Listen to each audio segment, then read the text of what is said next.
এটা বলতে গেলে আসলে আমি নিজেকে ধরে রাখতে পারি না। ইসলামের ইতিহাসের সবচাইতে মর্মান্তিক যুদ্ধ হচ্ছে মুতা, সবচেয়ে মর্মান্তিক। বদর, উহুদ, খন্দক, খায়বার যত যুদ্ধ আছে এগুলো যুদ্ধ অনেক বড় মাপের। মুতার যুদ্ধের প্রেক্ষাপট এবং সিচুয়েশনটা সম্পূর্ণ ডিফারেন্ট। এখানে আপনাদেরকে আমি 3 জন শ্রেষ্ঠ বীরের মহাকাব্য শোনাচ্ছি। কয়জন? 3 জন শ্রেষ্ঠ বীর পুরুষের মহাকাব্য। নবী সাল্লাল্লাহু আলাইহি ওয়াসাল্লাম একজন সাহাবীকে পাঠালেন, তার নাম হচ্ছে হারিস বিন উবাইদা। কি নাম বলেন? হারিস বিন উবাইদা, তুমি এই চিঠিটা নিয়ে যাও। এটা তো মদিনা রাষ্ট্র কায়েম হওয়ার পরের কথা, একদম নবম হিজরতের 8ম বছরের দিকের কথা আর কি। তখন ততদিন হুদাইবিয়ার সন্ধিও হয়ে গেছে এবং কাজা উমরা আদায় হয়ে গেছে এবং খায়বার যুদ্ধ জয় হয়ে গেছে। খায়বারের পরের কথা এটা, যে হারিস বিন উবাইদা তুমি এই চিঠিটা নিয়ে যাও, ওই রোমকদের কাছে যাবো। তখন তো সুপার পাওয়ার 2টা, রোমানরা এবং পার্সিয়ানরা। তো এখনকার ওই যে এই কন্টিনেন্টের ন্যাটো আর ওই কন্টিনেন্টের চায়না রাশিয়ার মতো, যেটা পারতেছে। তো সে গেল ওখানে।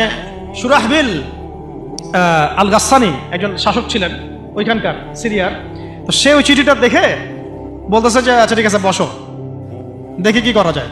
চিঠিতে লিখে আছে ইসলাম কবুল করেন, আল্লাহ পাক শান্তি বর্ষণ করবেন, তাসলিম তাসলিম।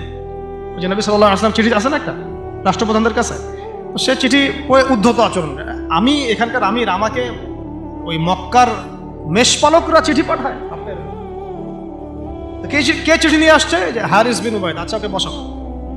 হারিস বিন উবাইদা রাদিয়াল্লাহু আনহুকে, রাষ্ট্রদূত কিন্তু তিনি, রাষ্ট্রদূতকে তারা নির্মমভাবে হত্যা করল।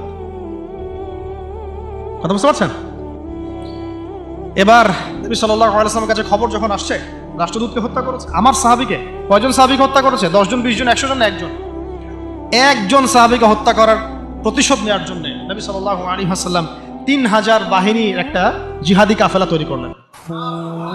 3000 বাহিনী কাফেলায় তিনি নিজে নেতৃত্ব না দিয়ে বললেন যে এই কাফেলার নেতৃত্ব দিবে আমার প্রিয় ভাজন, তাকে তার পালক পুত্র বলা হতো এক সময়, যায়েদ ইবনে হারেসা রাদিয়াল্লাহু আনহু।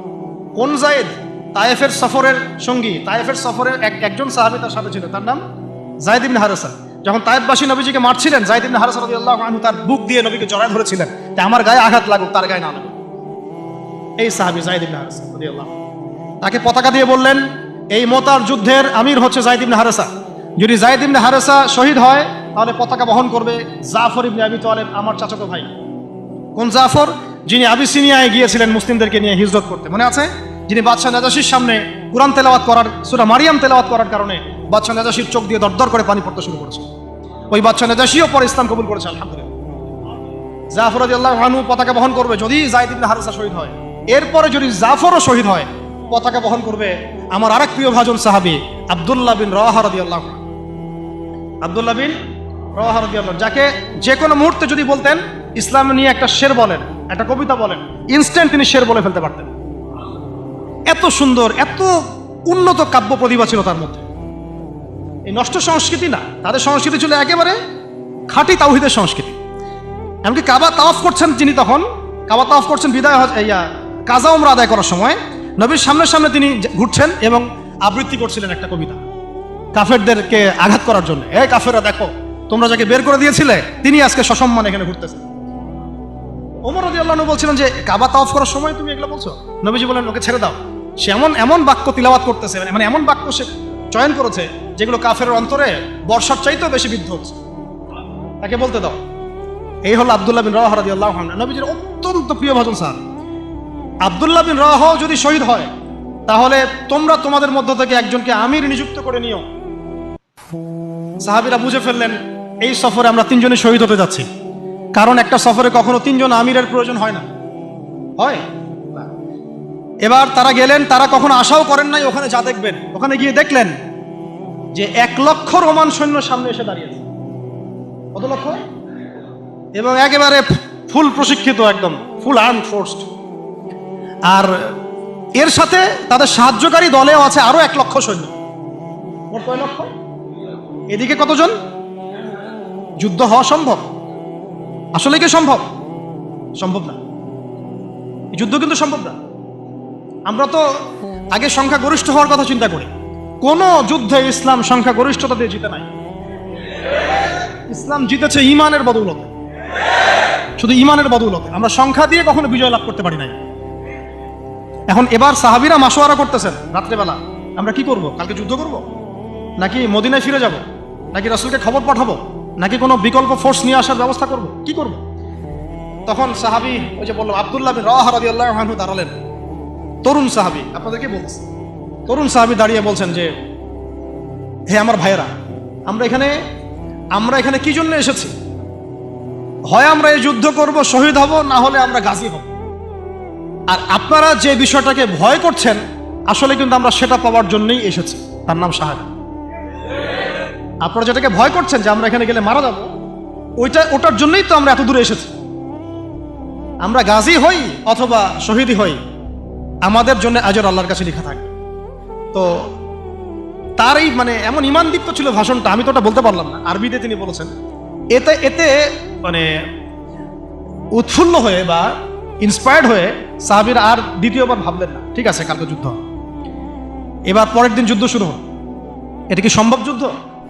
প্রথমে যায়েদ ইবনে হারেসা রাদিয়াল্লাহু আনহু পতাকা নিয়ে ঘোড়া ছুটা আগায় যাচ্ছেন, এবং একটা আঘাতও পিছন থেকে করার সাহস হচ্ছে না তাদের, সব আঘাত তারা সামন থেকে করছেন।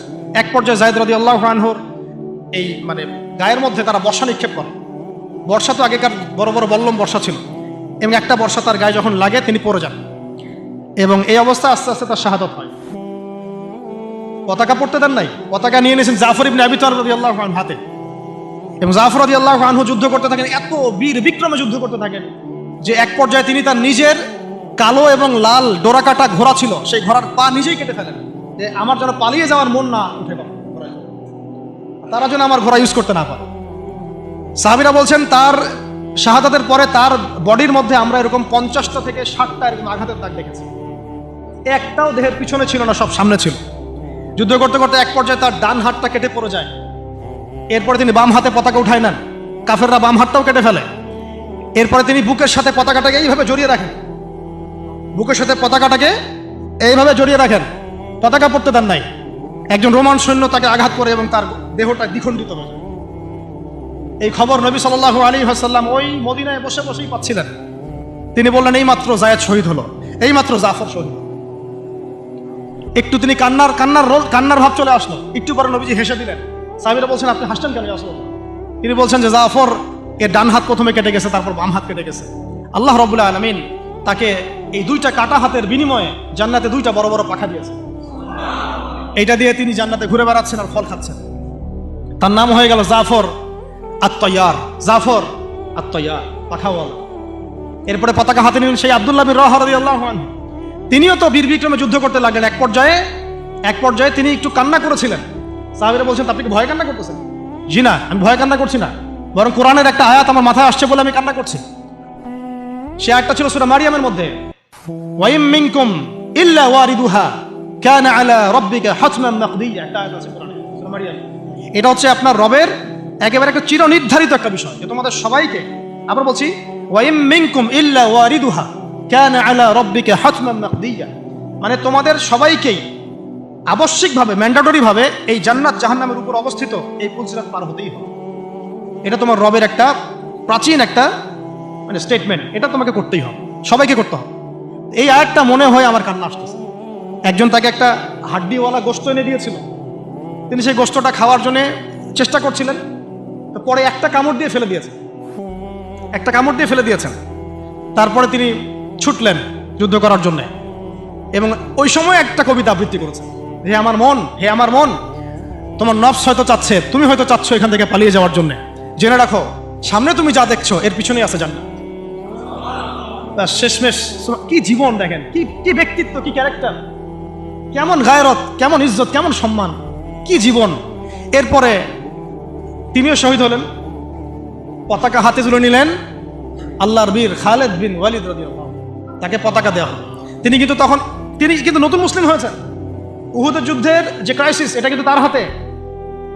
কাজা ওমরা আদায় করতে গিয়ে নবীজি চিঠি লিখে দিয়েছেন, ছোট্ট করে একজনের দ্বারা লিখিয়েছেন যে খালিদকে চিঠিটা পৌঁছে দিও।